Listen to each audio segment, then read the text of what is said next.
Good morning. It's really fun to be here. It's been a while since I've been in Santa Rosa at this CSL. There was a time where I was here a lot. I did my ministerial school training here.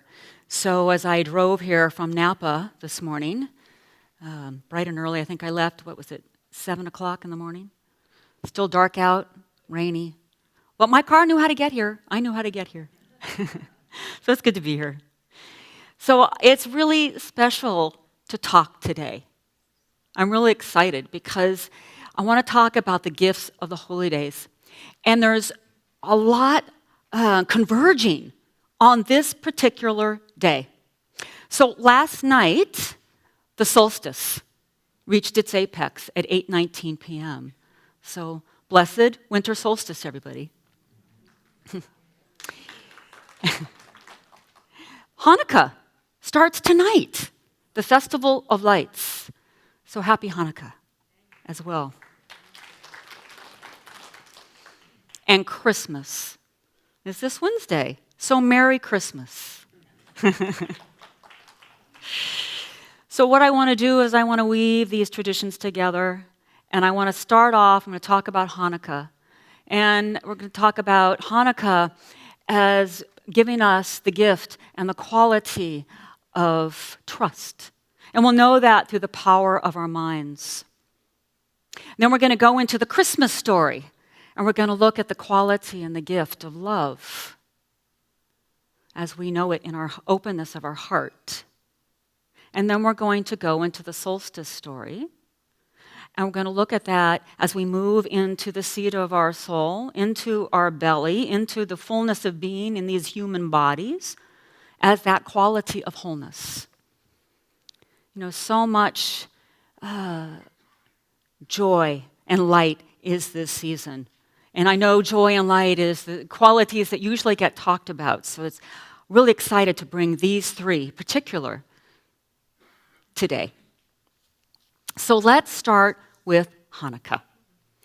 And I'm going to start with a brief story and history of what Hanukkah is.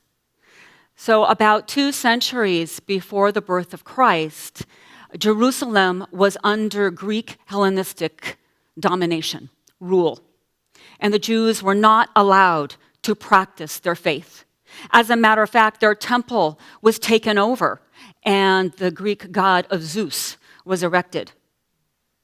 When the Jews got their freedom and were able again to practice their religion, to practice their faith, they needed to re-sanctify their temple.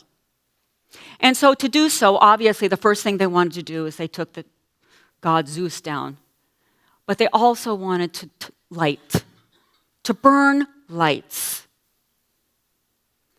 However, to burn light, they needed pure, unadulterated oil.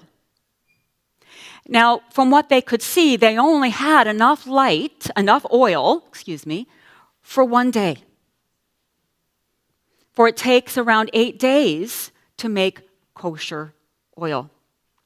But they still move forward with faith and trust to purify their temple, to know their faith and trust in God. So they went ahead, and the miracle of Hanukkah is they had enough oil for 8 days. And that's the power of trust. That is the power of faith. Looking beyond what one can see, looking beyond what is showing up in the outer world, and knowing that there is a power greater than what we pick up through our outer senses. Jesus, when he would give his sermons, he would always say at the end, "For those with ears that can hear." And he's not talking about our physical ears. He's talking about the ability to move beyond the words themselves, to not get caught up in the minutia of them, to go where the words are pointing.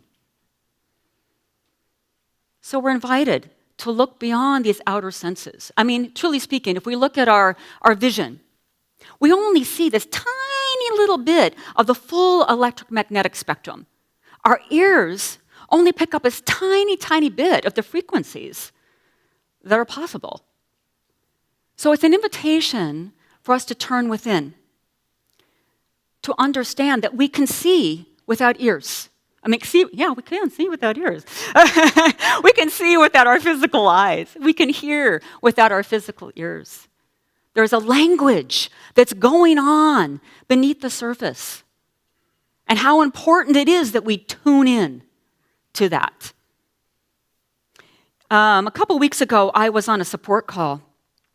I was having some issues with my computer, and I had been procrastinating, but finally there was this, it was the end of my day, and I said, okay, I'm going to do it now. I'm just going to knock this out now. It should only take 10 or 15 minutes, so I'm going to do it. Isn't that funny? I've been procrastinating, but it's only going to take 10 or 15 minutes. But anyway, so I got on the call, and my inner voice said, no, not now, not with this person. And I was like, what? What? I'm ready. I'm ready to knock this out. I'm ready to get this done. I finally got there. So I actually stayed on the call. And what happened was this quick fix that I thought it was going to be. He said, no, we can't do it that way. We have to do it this way. And he didn't take me through what we were all going to have to go through in the beginning. So we're about halfway through it, and it's about 45 minutes later. I'm going, whoa, stop. Finally, my no just was like, are you going to listen to me now? Are you going to listen to the no? Okay, and I did. I listened to the no. We backed everything out, and so I still have my problem with my computer. But I was fine. I'll keep my problem. So what happened next, about 2 or 3 days later, I was on another call, just not necessarily a support call. I was just calling to ask a question with the same company. And there was that inner voice again, and it said, oh, ask your question now with this person. I said, okay. So I asked the question. We had that thing done in 10 minutes, in the way that I thought it was supposed to go. This is the power of listening to, and this is just a simple example. This is the power of listening to our inner yes and our inner no. And our inner no doesn't have to be anything like negative or wrong. The no can be just as powerful as the yes. Letting both of them be present. Because when we declare our no, there is that yes that's sitting right next to it. Martin Luther King said, faith is taking the first step, even when you don't see the whole staircase. I think we've all heard that quote before, and when I was preparing for this talk, that quote was just like, you've got to use this quote, because it's really where I'm pointing to. How important it is, because sometimes we get messages, but I know for myself, sometimes I want to know what the outcome's going to be. I want to know all the steps I'm going to take. I want every little duck to be in a row. Okay, now I'm ready. I'll step in. But that isn't how life is. I'm given the message to move forward. That's how ministerial school started. I didn't know what that whole process was going to be like, but I'm called. I'll step in. And here we are. I'm up here talking with all of you. This is what happens from listening and stepping in. And trust, it involves the mind. But trust involves a disciplined mind. For an undisciplined mind is stuck in conditions, wanting to fix things, wanting to control things. There's a vacillation between self-righteousness, coming to conclusions, having opinions, needing to be right, and, on the other side, feeling like the victim, blaming the world for my problems. And I think we all have this in us. It's just the nature of our human condition at this time. So there's nothing wrong or bad about having an undisciplined mind. The point is just become aware of it. And we do that through various ways, through meditation, through prayer. And as we get to know and listen and hear our mind, we understand that we don't have to believe every single thought we think just because we think it. Right? Not every thought we think is true. I have a friend whose mother used to say, "Now, you put down that thought because you don't know where it's been." True, right? Where do we get our thoughts? Think about it. So we can know that our mind can be our ally, it can be our friend, it can be our companion, our teacher and our supporter. Or, oh my gosh, it can put us through hell at times. It can be our enemy. So how important it is that we learn to have a disciplined mind. And so what the mind needs to do is it needs to build a collaboration. It needs to build an alliance. And that happens by when the mind sinks deeper into the heart. When these two work together, trust and clarity comes forth in very powerful and meaningful ways. So we move now into love. And this is the quality and the gift of Christmas. And it's Christmas, as we all know, is that birth of Jesus Christ. And what was his main message? Love. Ernest Holmes said this about Jesus. He was humble in his humanity, compassionate in his tenderness. Understanding the frailties of the human mind, he let the Great Spirit speak through him in words of love and sympathy. He proclaimed his divinity through his humanity. I think Ernest Holmes got Jesus pretty right on. I think Ernest Holmes loves Jesus. The Science of Mind Big Book, there's a huge section on the Bible and the metaphysical understanding of it.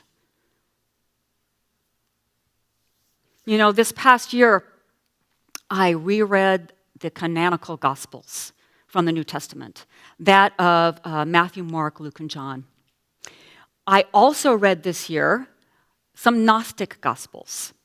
I found an author that I really, really resonated with his commentary about the Gospels. So I read the Gospel according to Thomas, which I'd actually read before, just the Gospel itself. I read the Gospel according to Philip, Gospel according to Mary Magdalene, and the Gospel according to Judas. And what these books did for me this year, just as Ernest Holmes' book did for me a few years ago when I first picked it up about Jesus, it was refreshing, it was confirming about who this man truly was and what he was here to do. And it confirmed an experience I had when I was 16 years old. So when I was 16, right before I turned 16, I was living in Connecticut. And we were moving out to California. And right before we moved out, my mom took me to a Broadway show. And it's my first Broadway show I had ever been to. And right now it's the only one I've ever been to. But it was Jesus Christ Superstar. And oh gosh, oops, I'm hitting my microphone, sorry about that. It was like over the top, the music, the artistry, the message, the power of what was being presented here. It was the story of Jesus Christ, but it was a different take, it was a different story. It was really more of his humanity. And what I did when I came to California is that summer, I listened to that album. I bought the album, Jesus Christ Superstar. I listened to it again and again and again. And I would sit in my room and I would just be filled. I mean, it was my first spiritual awakening. I was just filled, my heart overflowing, bursting with love. I would be sitting in this bliss of love itself and the power of it. And I would feel Jesus' presence there with me. And we would talk, not his physical presence, and we're not talking in verbal words, but I felt him inside me. And I felt We would communicate. And he would tell me his story and about his life. And it was so different than anything I had ever heard up to that point, like in Sunday school. And I didn't really hear about all that until I read Ernest Holmes, and again, rereading these Gnostic Gospels.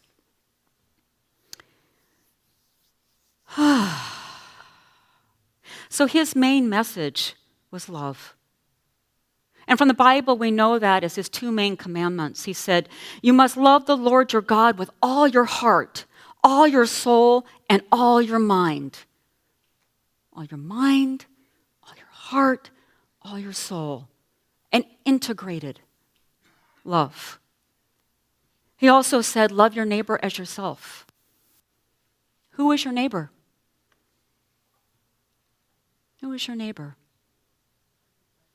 Everybody, thank you. Yes, everybody and everything. In the Gospel of Thomas, Yeshua is shown as a being that has come here to awaken us out of our contracted consciousness. He was not an exception. He came to show us what was possible as an example of what we can do, what we can become when we open. In Logion 6, Yeshua says, "Stop lying. Do not do that which is against your love. You are naked before heaven. What you hide will be revealed. Whatever is veiled will be unveiled." Much like that saying, love will bring up anything unlike itself to be healed. So whatever inner agenda, whatever compensating structure, whatever coping mechanism, whatever means that we want to fix things, control things, love will bring that right up into our faces. We have to face ourselves and how we move in the world because it needs to be healed. This is the power that love is. When we move into that heart space, the mind helps us understand what love isn't. That love isn't conditional. That it isn't emotionality. It isn't romanticized. This is not the love we're talking about here. We're talking about a love that is a reality. It's not transactional. It's what we all are. It's the sacred truth of what we're made of. And so the mind helps us understand that love. And what love does and supports the mind, as mind grows in clarity and more in discipline, the heart helps us to be tender and kind when we're faced with the difficulties that run around that monkey mind, those judgments, those self-criticisms. So the mind and the heart, it's a collaboration. They work together and they support each other and are absolutely necessary. And as we move further down into that seat of the soul, into the belly, as we move into these bodies as human beings, this is where compassion is birthed. Where not only do we grow in compassion for ourselves, which is an absolute necessary, we must love and have compassion for ourselves first, and then we can bring it out into the world. The world needs this right now. So this leads us to the solstice. So last night was the longest night of the year. And what causes that is when the North Pole tilts as farthest away from the sun. And now the North Pole doesn't say, gosh, this relaxation, I'm tilting back here, I think I'll stay here for a while. Doesn't do that, right? It moves forward. We're now moving towards the sun. Our days are now going to start getting longer. It's changing, flowing, moving. And this tilt also is what's important. It creates our seasons. And as our earth rotates, that's what creates our night and our day. And our moon that rotates around our planet creates our tides. And as our planet rotates around the sun, we get our seasons throughout the year. Everything is flowing. Everything is moving. Nothing is truly linear in this human experience and human existence. It's circular. It's spiral. So I think some of you might know Reverend Jeff Anderson. One thing he used to say, I think he still says it, but I loved it when he would say, nowhere in the Bible does it ever say it came to stay. It says in the Bible, it came to pass. Everything's changing. And yet, when we know in the divine truth of what we are and that love and that divinity, it's changeless. So we are both human and divine. We are both. No one is better than the other. And so what we understand as we have a human experience is that there's pairs of opposites, that there is stillness, and there is activity and motion. There is silence, and there is sound. There is giving, there is receiving, there is inner, and there is outer. There is pain, there is pleasure. And so the invitation in all of this is to let go of preference from one over the other when it's showing up. Because whatever is showing up in our lives is our present moment, and that is the opportunity to be present and accept whatever's there. So in this way, we learn to be with those pairs of opposites, knowing the paradoxical truth is that they're both true and they're both okay. Carl Jung said, "Wholeness is not achieved by cutting off a portion of one's being, but by an integration of the contraries." We all have our own seasons. We all have that time where in spring, things are birthing, things are flowing, things are coming forth. And then summer, we come into a greater evolution and maturity. In fall, we have that time where we're harvesting what we have been going through when we've grown. And then there's a time where we come to that death and that letting go, because it's time to enter a new beginning, a new time of birthing. And so this is what happens as we move deeper into our bodies. And then when we realize, when we grow into our bodies as human beings, we realize how connected we are, not only in our divinity, but in our physicality. We are just but a cell upon this earth, right?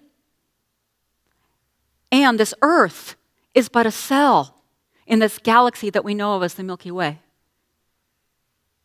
This galaxy that we know as the Milky Way is but a cell in the whole universe. This is how big it is. And so in this way, we are absolutely and completely insignificant. Right? And we're absolutely and completely necessary and needed. Two opposites, but both absolutely true. And so what this teaches us, it teaches us to be humble, to not make too much of ourselves, to remember how connected we all are. We are birthed from that one place, that one being, that creative spark in which we all are that comes forth out of that. And we don't come forth out of that as it's now separate from us. We come out of it tethered. For this divine presence to know itself through every single pair of eyes. And how important it is that as we move out into this physicality, as our human experience, that we don't get too far away. How important it is to turn around and remember where we came from. To remember what we truly are and what each other truly is. This is the importance of that. To not be attached in being somebody special. We're all unique, but no one is really special over anybody else. And so this involves, again, practice, being willing to be in the moment, surrender. And one thing I know about surrender is surrender can be a pretty nebulous practice. I mean, do you really do it, or does it do you? I really don't have an answer to that. I really don't. But what I do know is that relaxation. I mean, just for a moment, breathe with me. Breathe in and breathe out. That's surrender right there. Just breathing, relaxing. The body can't be as tight when you breathe deep. And so when we focus on that surrender and that relaxation, we can breathe in and release the contraction that might be in our minds and open to that gift of clarity and trust. We can move into that place in the heart, and if we have a contraction there, we can breathe and relax and open to love. We can also breathe and move into the belly and recognize if there's a contraction there and release that contraction and open up to that spark of divine presence, that divine creativity, wholeness, integrated being. Let's go into prayer.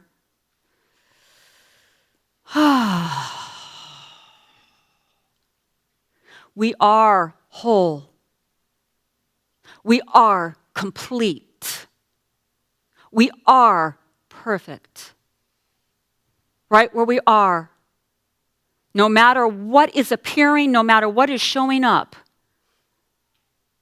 we can be with both. That which doesn't look whole, that which doesn't look complete, and that which doesn't look perfect. It's that opportunity to embrace it all.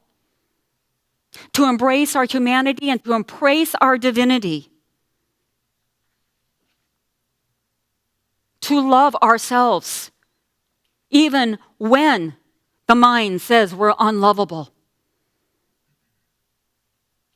To allow that relaxation to fully activate all the centers of our being, of our body, of our soul. To awaken. This is truly our divine purpose, our divine mission. And it's not just for ourselves. It's for the vast humanity. It's for our planet. And the times are calling for that right now. So there's an importance here, an urgency of sorts. And so I just know for each and every single one of us, we are called in unique ways. And I just know for each and every single one of us that there is a deep and powerful listening. And not only that, a trust and a faith to follow through whatever is received. For it's each one of us what we must do. That it is anchored in love. Love for ourselves. And love for each other as our neighbors. And a love for God. And there's a groundedness, a rootedness in this planet as human beings, as we move out in this world, compassion for ourselves and compassion for each other. I just give thanks for all these gifts that we recognize today from these holy days. What a blessing it is. What a blessing to know it's the divine truth of what we are.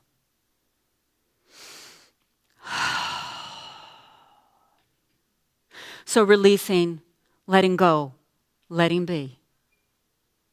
We can all say together, and so it is.